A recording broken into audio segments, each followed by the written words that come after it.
Good morning, cadets. Let us continue to solve the problems on current electricity. A 16 ohm thick wire is stretched so that its length is doubled. Its length becomes 2 times. Assuming there is no change in its density, what is the resistance of the stretched wire? What is the resistance of new wire? This is a simple problem. We know that resistance is directly proportional to length and resistance is inversely proportional to area of cross section, and resistance is equal to rho L by A, where L is the length, A is the area of cross section. When we stretch the wire, definitely the area of cross section decreases. Okay, so we have to account for that decrease in area of cross section. So what happens to the new resistance? Now he says there is no change in density, okay, and even when it is stretched to double its length, volume of the wire remains the same. So let us try to get the volume of the wire from this equation. If we multiply and divide by L, multiplying and dividing by L, we get rho L square by AL, and we know AL is the volume. Therefore, rho by V into L square, where rho is resistivity and V is equal to AL, constant. When density is constant, then the volume will also be constant. This is given. Constant volume. Right? Then this implies that R is directly proportional to L square. This implies when volume is constant and the resistivity is constant, R is directly proportional to L square. Right? Now R1 is given. Let us say R1 is 16 ohms of the given original wire of length, say L1, of length, let us say L1. Let R2 be the new resistance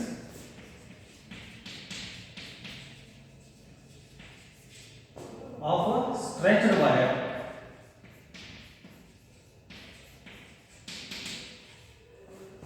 let us say stretched wire is L2. L2 is equal to 2L1 because it is doubled, right? Therefore, from the above equation, R1 square is directly proportional to L1 square. Similarly, R2 square is directly proportional to L2 square. So let us take the ratio. Therefore, R2 square by R1 square, R2 square by R1 square is equal to L2 square by L1 square. Remaining constants, rho by V remain same, they cancel each other. So R2 square by R1 square is equal to L2 square by L1 square. Simple. So we know what is L2 and we know what is R1. This implies R2 square by R1 is 16 ohm. So 16 into 16 is equal to L2 is 2 times L1. 2L1. It is not R2 square, it is R2 is directly proportional to this one. Therefore, it is not R2 square by R1 square, it is just R2 by R1. So, it is R2 by 16. So, correction, R2 by 16. R2 by 16 is equal to 2L1 square by L1 square because L2 is 2 times L1. Therefore, if you just simplify, it becomes 4. L1 square cancels with L1 square. Therefore, R2 is equal to 16 into 4. That is 64 ohm. So finally we get resistance becoming 64 ohm. This is how we get the result. The reason is, as we increase length, area of cross section decreases. This is the thing to be remembered. Okay, that is evident from this equation. So when length is doubled, definitely area of cross section becomes halved. If area of cross section becomes halved, length becomes double, then resistance becomes 4 times. Resistance becomes 4 times. If length is tripled and area becomes A by 3, then resistance becomes 3 square, 9 times. This is how we need to calculate. Let us see next problem.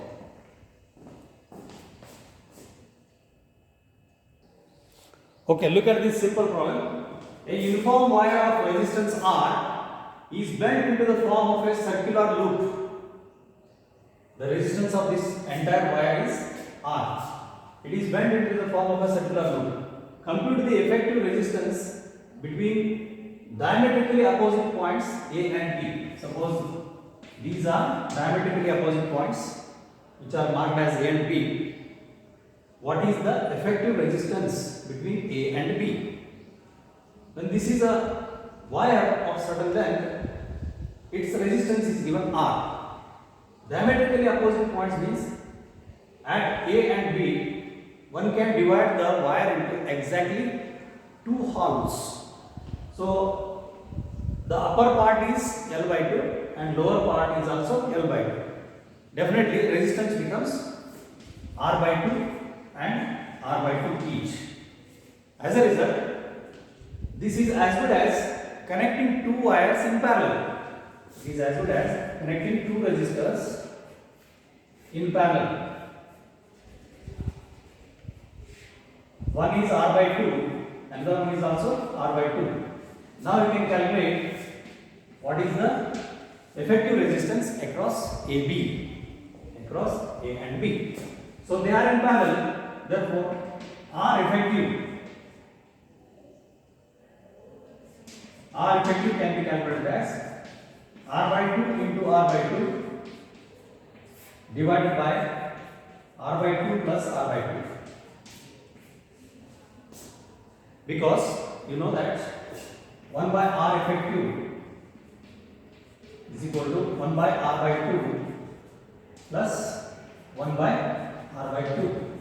So this becomes 2 by R plus 2 by R is equal to 1 by R effective. That is equal to 2 times 2 by R, 4 by R. Therefore, R effective becomes R by 4. This is one way of calculating. Another way is the same thing I can write in this form. If R1 and R2 are in parallel, then the result will be R1 R2 divided by R1 plus R2.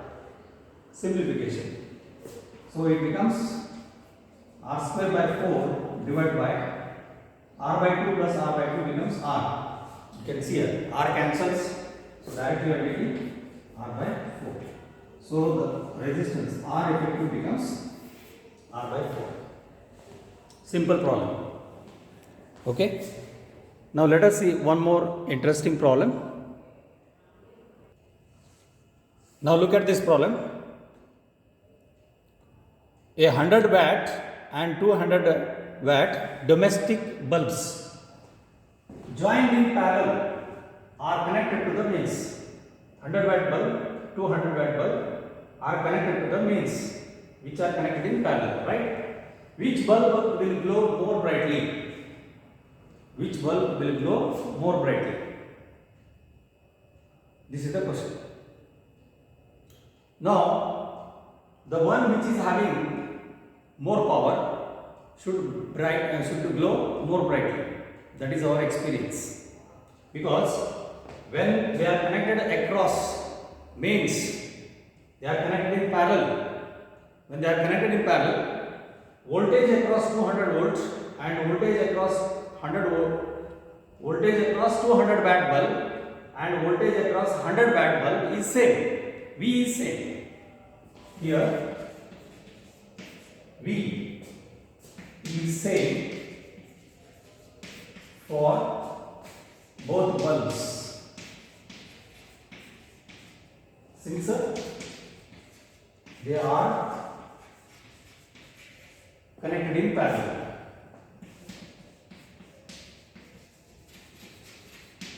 Let us calculate resistances. Even one can calculate the current. The current through 100 watt bulb, current through 200 watt bulb. If you calculate, definitely when V is the same, current through 200 watt bulb will be more, and naturally it glows more brightly. If we use P equal to VI for 100 watt bulb,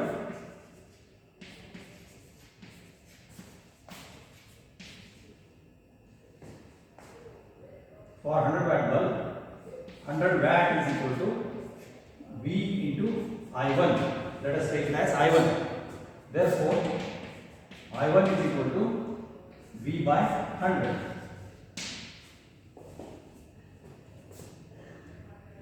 Then for 200 watt bulb,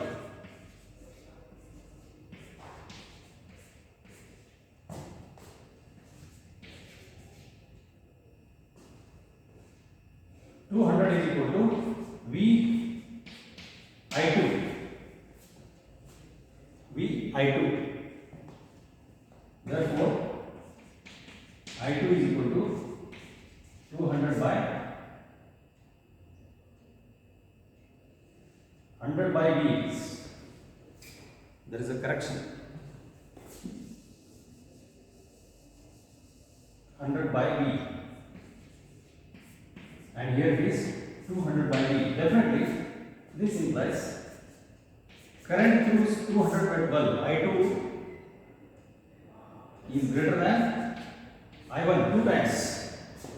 I2 is 2 times I1. Therefore, bulb of 200 watt glows more brightly. This is one way of calculation. Another way of calculation is by calculating their resistances. V is common. V across 200 watt and 100 watt, it is same.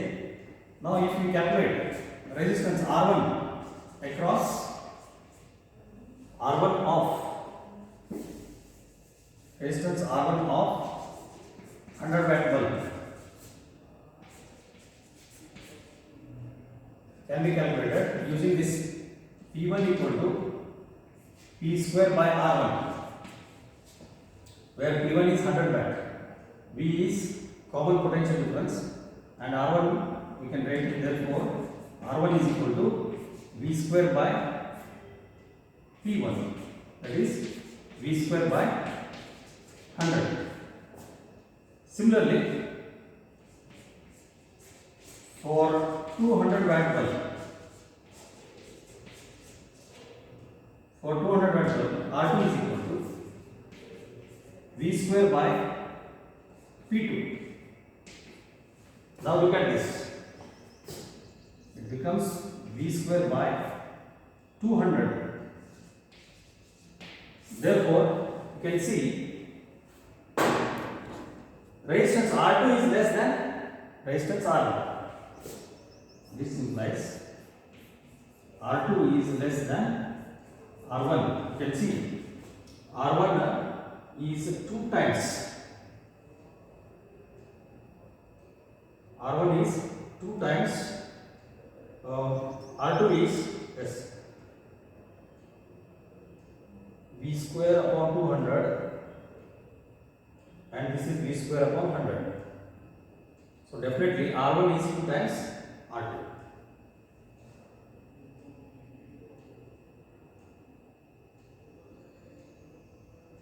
R2 is half of R1. That is R2 is exactly 1 R1 by 2.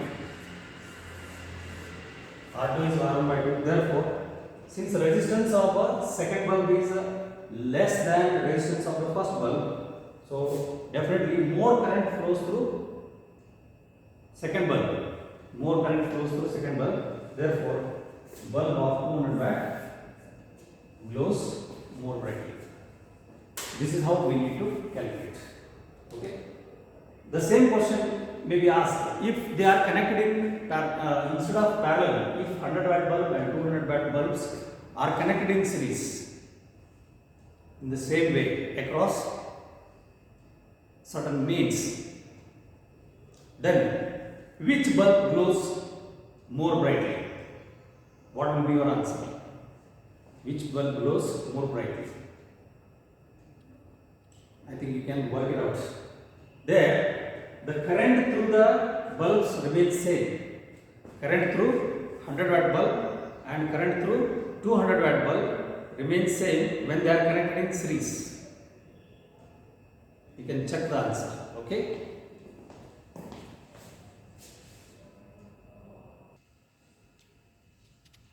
Look at this problem.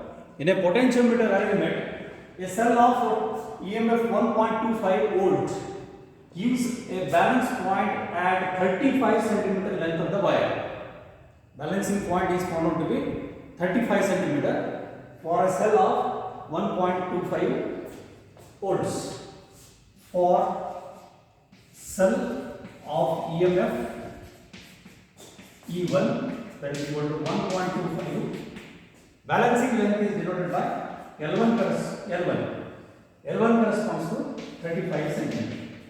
If this cell is replaced by another cell and the balance point shifts to 63 cm, if it is shifting to 63 cm, what is the EMF of the cell? If E2 is the EMF of the cell, what is its cell? What is the voltage? What is the voltage of that cell? What is the EMF?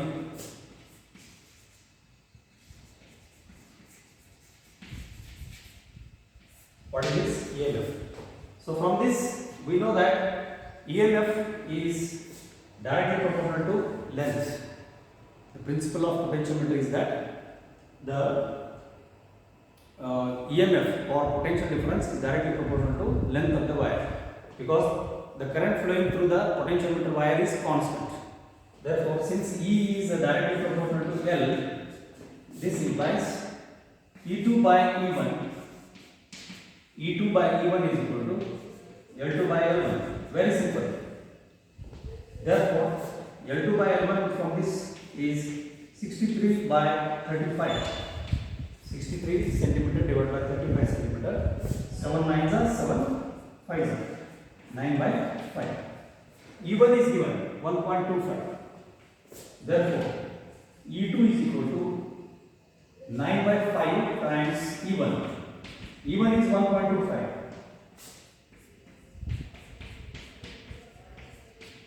Now you can calculate 5 1s are 5, 2s are 10, 5 5s are 25. Right? Now this becomes the answer, that is 9 by 4. 25 9s are 225. So it becomes 2.25 volts. EMF becomes 2.25 volts. So in this way we need to solve the problems from the knowledge of the theory that we have learned, whether it is potentiometer, meter bridge, Kirchhoff's laws and all, we need to apply. Okay. So there is a thorough requirement of knowledge before you go for solving the problems. So you must read theory thoroughly, then only the things become very simple. Thank you. Have a nice day.